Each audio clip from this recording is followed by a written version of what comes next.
Shalom, puji Tuhan. Kita akan merayakan hari kebangkitan Tuhan Yesus pada hari ini.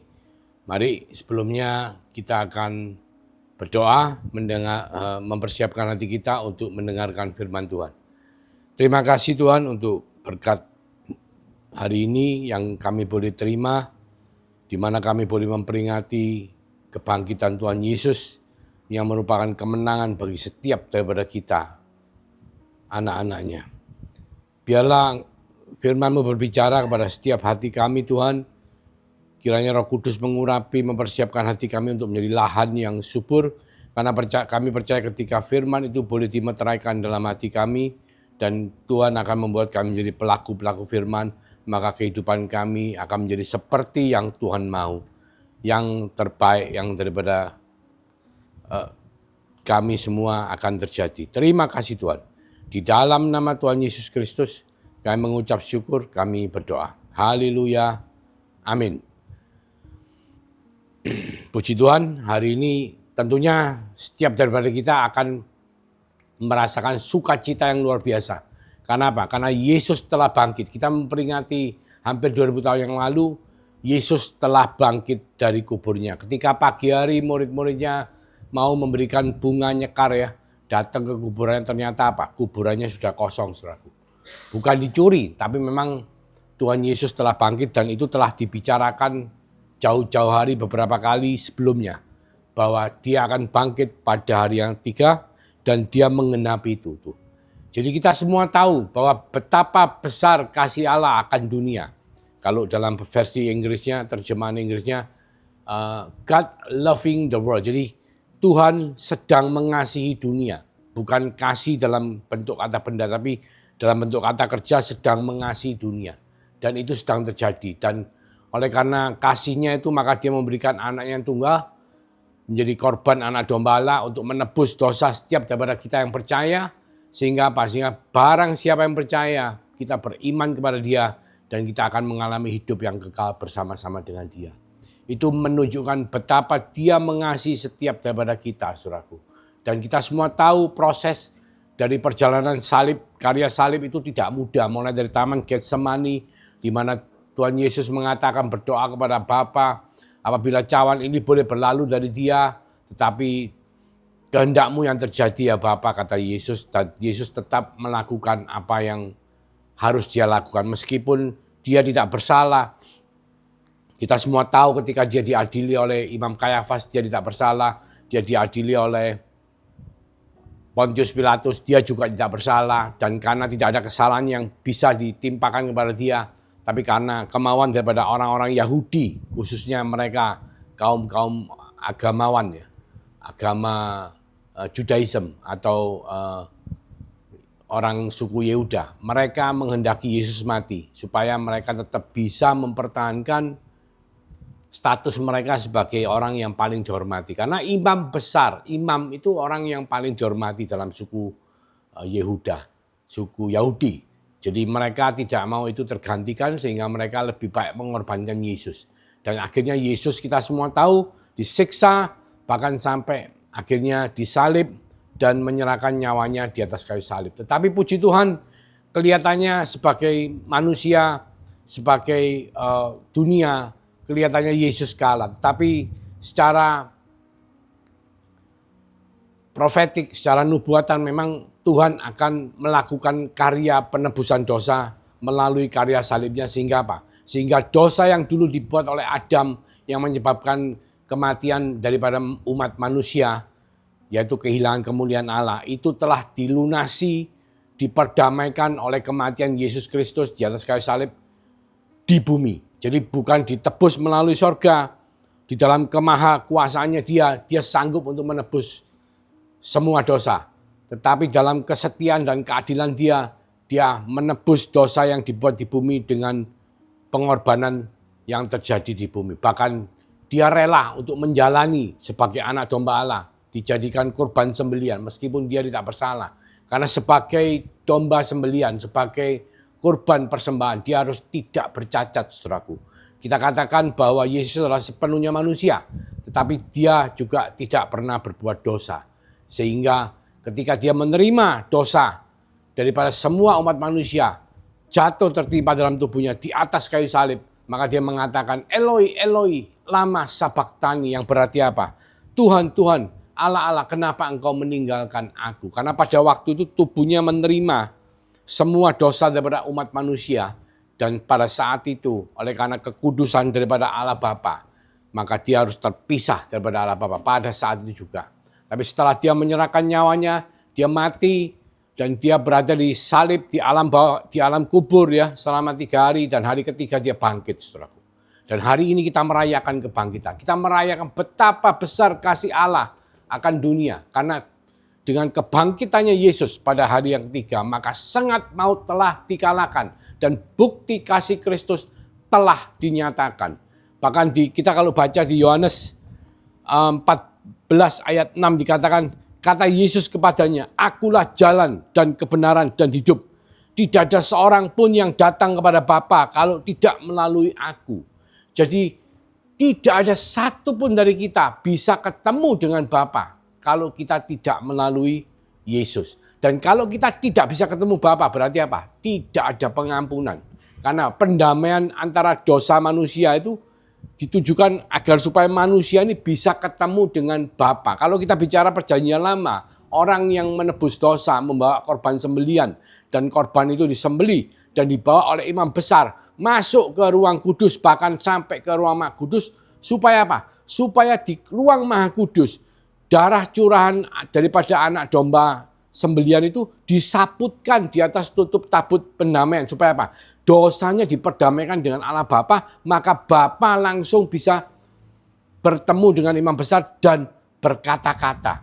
Mengadakan satu pertemuan tatap muka seperti gambarannya Musa ketika ketemu dengan Bapa di dalam kemah pertemuan.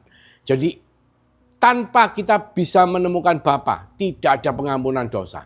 Jadi puji Tuhan karena kasih Kristus yang mau menyerahkan nyawanya, bahkan mau disiksa menderita sampai dia menjalani karya salib dan bangkit pada hari yang ketiga. Dan hari ketiga yang kita peringati hari ini, itu berarti bahwa kita semua telah diperdamaikan. Dan hanya melalui Yesus kita bisa ketemu dengan Bapa. Dikatakan apa? Bahwa akulah jalan, ya, kebenaran dan hidup. 3, jalan, kebenaran, dan hidup. Dikatakan jalan, berarti apa? Berarti jalan itu sesuatu yang harus kita jalani. Jadi bersama-sama dengan Yesus kita berjalan di dalam jalan yang Tuhan telah sediakan supaya kita bisa ketemu dengan Bapa. Jadi Yesus itu bukan tiket, saudara. Nah, banyak dari antara kita mungkin dulunya menganggap, oh Yesus itu enak ya, tiket kita menuju ke sorga. Saudara tahu tiket? Kalau saudara megang tiket, misalnya saudara mau nonton bioskop ya, saudara pegang tiket, saudara bisa masuk untuk nonton ya. Saudara misalnya mau naik bus, saudara pegang tiket, saudara bisa pakai tiket tersebut, kantongi tiket, pakai tiket, memberikan tiketnya, saudara naik busnya. Nah, Yesus bukan tiket. Jadi saudara tidak bisa ngantongin Yesus, terus jalan semau-maunya mau kemana, terus Yesus hanya nanti kalau perlu saja dikeluarkan untuk sebagai tiket, saudara bisa ke tempat tujuan. Tidak, tapi Yesus adalah jalan. Berarti apa? Kita harus berjalan di jalan yang Tuhan telah sediakan. Kalau kita menganggap Yesus sebagai tiket, kita mengantongi dia kemana-mana. Itu sama seperti kita menganggap, ya mohon maaf, Yesus seperti jimat. Wah, jimat ini tak kantongi. Jimat itu melambangkan apa? Melambangkan satu kepercayaan kepada benda-benda yang kita sembah. Nah, benda yang kita sembah itu tidak bisa ngapa-ngapain. Bicara aja tidak bisa. Benda itu benda mati. Cuman kita percaya, kita sembah, dan kita kantongi, kita bawa kemana-mana, kita menganggap bahwa kita diselamatkan, kita dilindungi, kita diberkati, kita dibikin apa yang seharusnya jimat itu ditujukan. Tetapi Yesus bukan itu, saudara. Yesus bukan jimat. Tapi Yesus adalah jalan. Jalan untuk menuju kepada Bapa. Nah, secara perjanjian lama, konteks daripada penebusan dosa, seperti tadi sudah ceritakan. Seorang membawa korban kambing domba, supaya dia melalui korban itu yang disembelih dan dipersembahkan kepada Bapa, dia bisa diampuni dosanya. Nah, puji Tuhan hari ini oleh karena korban Yesus di atas kayu salib dan kebangkitannya yang telah mengalahkan sengat maut, maka kita kalau mau ketemu sama Allah Bapa, kita hanya melalui iman kita melalui Yesus Kristus, tanpa kita harus membawa korban sembelian. Sebab kalau tidak, setiap kali kita ibadah ke gereja, kita harus membawa korban sembelihan. Karena tanpa korban sembelihan, kita tidak akan ketemu dengan Allah Bapa. Tetapi puji Tuhan, oleh karena karya salib Kristus dan kebangkitannya, maka kita hari ini, saudara, dengan penuh keberanian kita menghampiri tahta kasih karunia. Kita bisa di mana saja kita berdoa, kita bertemu dengan Bapa di dalam doa kita. Di mana saja kita ingin menghadap Allah Bapa, kita bisa melalui iman kita kepada Yesus Kristus sebagai jalan. Kita berjalan bersama-sama Dia. Kita jalan menuju kepada Bapa bersama-sama dengan Yesus. Bukan kita membawa Yesus sebagai tiket dan mau-maunya kita sendiri. Tidak. Tetapi melalui cara yang sudah disediakan, jalan yang sudah disediakan oleh Yesus, kita bisa ketemu dengan Allah Bapa. Oleh karena dikatakan bahwa akulah jalan dan kebenaran dan hidup. Tidak ada seorang pun yang datang kepada Bapa kalau tidak melalui aku. Yang pertama dikatakan jalannya hanya melalui Yesus. Di mana dia telah oleh karena kasihnya mengorbankan nyawanya di atas kayu salib dan mati, dikubur, bangkit pada hari yang ketiga. Oleh karena kasihnya dia mau menjadi korban sembelihan. Meskipun dia tidak berdosa, tapi dia mau ya untuk saudara dan saya supaya bisa ketemu dengan Allah Bapa. Dikatakan akulah jalan dan kebenaran. Apa yang dimaksud dengan kebenaran? Ya, kita tahu bahwa kebenarannya dari Tuhan Yesus adalah kebenaran yang mutlak, ya, aletheia, kebenaran hakiki, bukan hanya kebenaran untuk melakukan perbuatan baik, enggak, lebih daripada itu. Jadi sempurna, kebenaran yang mutlak. Ya, tidak ada lagi kebenaran selain daripada kebenaran daripada Tuhan Yesus Kristus. Karena kebenarannya Tuhan Yesus itu kalau kita baca di Yohanes 8 mulai ayat 30 ya. Itu dikatakan perikopnya adalah kebenaran yang memerdekakan. Setelah Yesus mengatakan semuanya itu, banyak orang percaya kepadanya. Ayat 30, ayat 31, maka katanya kepada orang-orang Yahudi yang percaya kepadanya, jikalau kamu tetap di dalam firman-Ku, kamu benar-benar adalah murid-Ku. Ya, tetap di dalam firman-Ku. Itu adalah cara jalannya kita untuk menemu Bapa itu. Jalannya kita tetap di dalam firman-Nya. Nah, kalau kita tetap di dalam firman-Nya, dikatakan di ayat 32, dan kamu akan mengetahui kebenaran. Kalau kita tetap bersama-sama dengan Yesus, kita akan mengetahui kebenaran, karena Yesus itulah kebenaran. Ya, kamu akan mengetahui kebenaran, dan kebenaran itu akan memerdekakan kamu. Jawab mereka, kami adalah keturunan Abraham dan tidak pernah menjadi hamba siapapun. Bagaimana engkau dapat berkata kamu akan merdeka? Ayat 34, kata Yesus kepada mereka, aku berkata kepadamu, sesungguhnya setiap orang yang berbuat dosa adalah hamba dosa. Dan hamba tidak tetap tinggal dalam rumah, tetapi anak tetap tinggal dalam rumah. Jadi apabila anak itu memerdekakan kamu, kamu pun benar-benar merdeka. Karena dia adalah kebenaran yang mutlak. Dan kebenaran itu akan memerdekakan kita. Saudara, sebelum kita bertobat dengan iman kepada Yesus Kristus sebagai Tuhan dan Juru Selamat, kita semua adalah manusia yang berdosa. Manusia yang penuh dengan dosa. Dan kita adalah hamba-hamba dosa. Karena sejak Adam pertama jatuh ke dalam dosa. Dan dia menyerahkan kekudusannya. Dia kehilangan kemuliaan Allah. Dan dia diusir dari Taman Eden. Dan dia mengalami kematian, saudara. Dan kematian itu membuat dia hilang dari dalam kebenaran.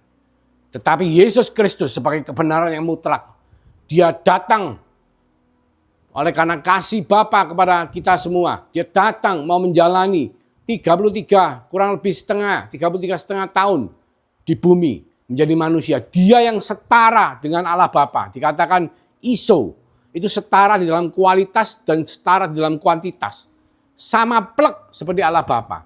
Tapi dia rela mengosongkan dirinya menjadi manusia sepenuhnya. Supaya apa? Supaya dia bisa dijadikan korban anak domba Allah yang tidak berdosa. Sehingga ketika dia telah menggenapi dengan kebangkitannya yang kita rayakan pada hari ini, maka saudara dan saya boleh beroleh kebenaran itu menjadi bagian dari kehidupan kita. Sehingga kita boleh memperoleh jalan dan kebenaran itu untuk menuju kepada Bapa. Dan kebenaran itu juga yang memerdekakan kita daripada hamba dosa.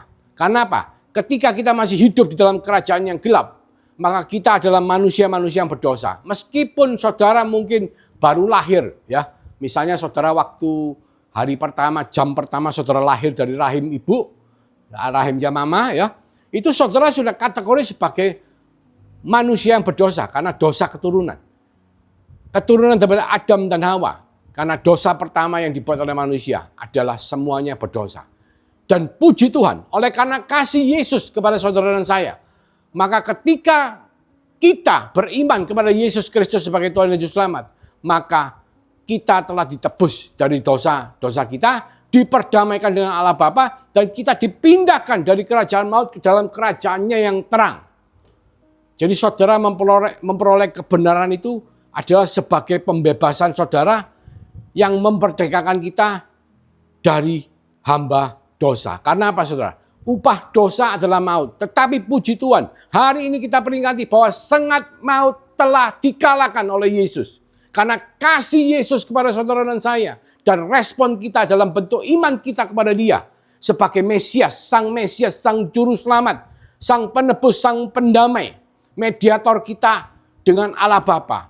Maka hari ini saudara, dengan iman kita, penuh keberanian menghampiri tahta kasih karunia melalui jalan yang telah disediakan oleh Yesus dengan kebenaran yang telah memerdekakan saudara dan saya dari hamba-hamba dosa. Puji Tuhan. Bahkan dikatakan, akulah jalan, hidup, dan jalan kebenaran dan hidup. Hidup atau kehidupan. Berarti Yesus datang di Yohanes 10 ayat 10 mengatakan, datang untuk membawa kehidupan yang berkelimpahan. Dikatakan Zoe, kehidupan Yesus Zoe, bukan kehidupan biologis, tapi kehidupan Zoe, bahkan sampai kepada kekekalan, saudara.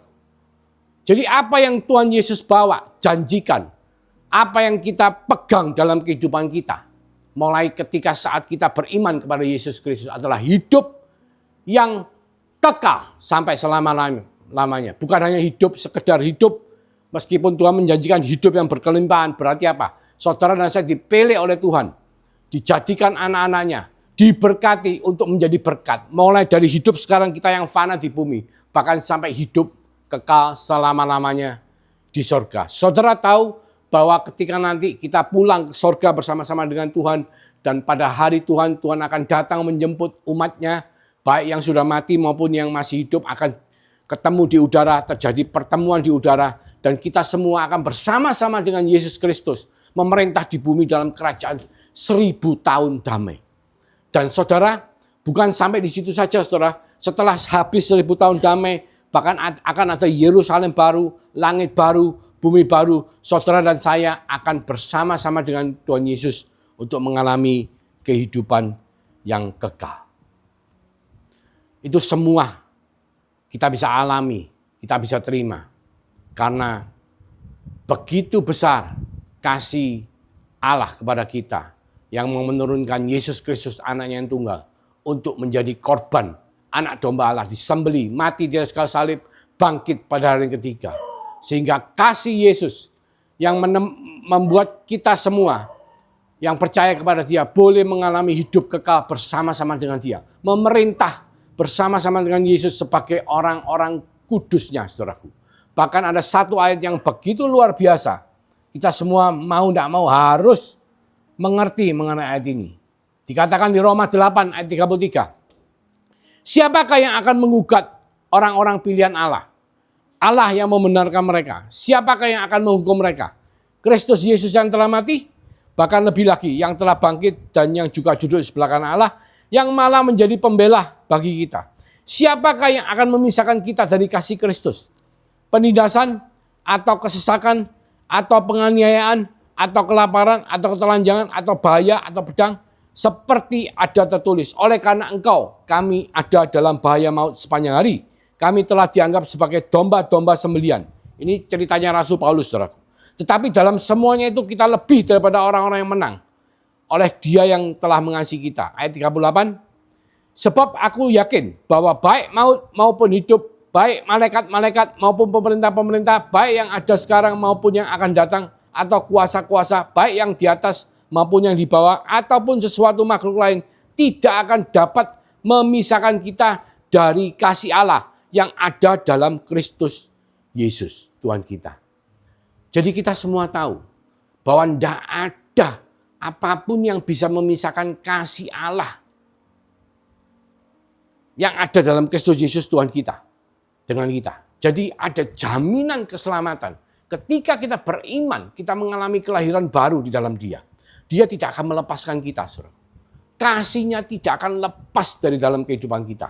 Bahkan Dia berjanji akan memeteraikan Roh Kudus. Saudara tahu meterai? Meterai itu kalau ditempelkan seperti perangko ya. Meterai tempelkan di amplop. Itu kalau dilepas, apa yang terjadi? Meterai itu akan sobek, amplopnya juga akan sobek, saudara.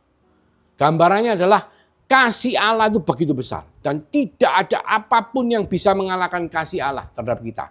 Di Kidung Agung 8 ayat 6 dikatakan bahwa cinta atau kasih itu kuat seperti maut. Ya. Cinta atau kasih itu kuat. Jadi kalau saudara mencintai, mengasihi seseorang, wah, saudara akan membela nih, bahkan kuat seperti maut. Bahkan melebihi maut. Hari ini kita tahu bahwa Yesus telah mengalahkan sengat maut. Bahwa kasih Kristus melebihi segala-galanya. Tidak ada apapun yang bisa memisahkan saudara dengan saya yang sudah beriman dan lahir baru dengan kasih Kristus. Yang begitu mengasihi saudara dan saya. Yang mau untuk rela menjadi korban anak domba Allah. Mati di atas kayu salib. Bangkit pada hari yang ketiga. Supaya saudara dan saya dan siapapun itu. Baik mereka yang masih belum mengenal. Yang masih berdosa. Yang hidup dalam dosa. Ketika mereka menyatakan, ya Tuhan, aku percaya kepadamu. Aku beriman. Aku mengaku bahwa Engkaulah Yesus Kristus Tuhan, Juru Selamat aku. Maka orang tersebut akan diampuni oleh karena kasih Kristus. Itu melebihi segala-galanya. Bahkan kalau kita mau teliti sedikit, saudaraku, hukum utama daripada kitab suci adalah kasih yang berbentuk salib. Satu, kasih yang vertikal dari atas ke bawah. Dan kedua adalah kasih yang horizontal dari samping. Saya katakan dari atas ke bawah ya. Karena tanpa kasih yang dari Tuhan, kita ini tidak bisa mengasihi Tuhan. Ya, dikatakan di 1 Yohanes, dikatakan bahwa kita mengasihi karena Allah mengasihi kita terlebih dahulu. Jadi tanpa kasih Allah yang membuat kita ini menjadi seperti bulan. Memantulkan cahaya, memantulkan kasih. Istilahnya kita itu kulaan kasih dari Allah. Sehingga kita bisa mengasihi baik Allah maupun mengasihi sesama kita. Jadi kasih Kristus itu melebihi segala-galanya. Karena Dia begitu mengasihi saudara dan saya. Maka hari ini Dia memilih saudara, Dia memilih saya untuk menjadi anak-anaknya yang terkasih. Mari kita berdoa. Terima kasih Tuhan Yesus, kami boleh memperingati hari kebangkitan Tuhan Yesus. Karena kami tahu bahwa hari kebangkitan adalah hari kemenangan buat setiap daripada kita yang percaya beriman kepada Yesus Kristus sebagai Tuhan dan Juru Selamat. Di mana kami tahu bahwa Dia adalah jalan, kebenaran dan kehidupan. Tanpa melalui Yesus kita tidak bisa ketemu dengan Bapa. Tanpa melalui Dia kita tidak akan mengalami kehidupan sampai bahkan kehidupan yang kekal. Bahwa kami percaya oleh karena kasih Kristus yang melebihi segala-galanya. Yang berjanji bahwa tidak akan ada apapun yang bisa memisahkan kita dengan Kristus. Maka kita semua hari ini boleh berdiri tegak di sini, bahkan duduk dan berdoa kepada Engkau. Menyanyi, memuji, memuliakan nama-Mu, berdoa, mengucap syukur. Menerima berkat-Mu, menerima kasih karunia, anugerah, damai sejahtera-Mu. Bahkan menerima urapan kuasa, penyertaan Roh Kudus dalam kehidupan setiap saudara kita. Terima kasih Tuhan. Kami percaya dengan iman bahwa berkat daripada Allah Bapa melalui kasih karunia daripada Tuhan Yesus Kristus yang telah dimeteraikan oleh Roh Kudus, yang selalu melindungi, memberkati, menguatkan, menolong setiap daripada kita mulai sekarang sampai Engkau datang kedua kalinya, bahkan sampai selama-lamanya akan kekal Tuhan. Di dalam nama Tuhan Yesus Kristus kami mengucap syukur, kami berdoa. Haleluya. Amin. Tuhan Yesus memberkati.